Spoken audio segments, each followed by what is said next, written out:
The Utah Education Association has published what you could call a list of demands headed into the next legislative session. What do we want? We would like an 8% increase on the WPU. That is in addition to inflation. So that's about a 12% increase on the WPU. The WPU is the weighted pupil unit. It's a funding formula based on class sizes that can go toward educator salaries.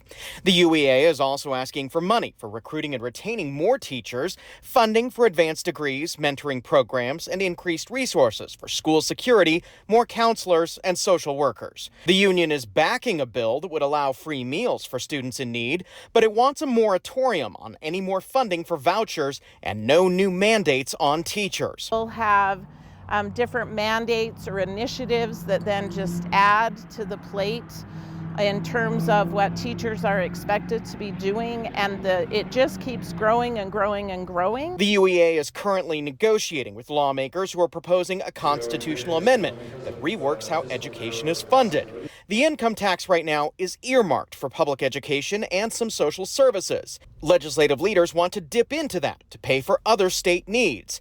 If the UEA opposes the amendment, that could mean an uphill battle for its passage with voters. At this point, we are still in a no position stance. As the state's largest teachers union, the UEA can wield a lot of influence with parents and public ed supporters that makes Capitol Hill sit up and take notice.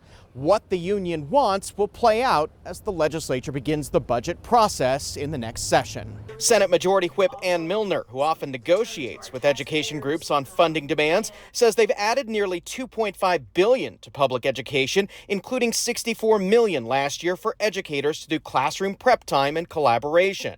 She says the legislature will continue to increase education funding and programs that assist educators in the challenging job that they do and work to better attract and maintain qualified educators in the field. During the upcoming session, I and my colleagues will review proposed legislation and funding proposals from legislators, stakeholders, engaged constituents, and community leaders as we work to balance the state's budget. On the Hill, Ben Winslow, Fox 13 News, Utah.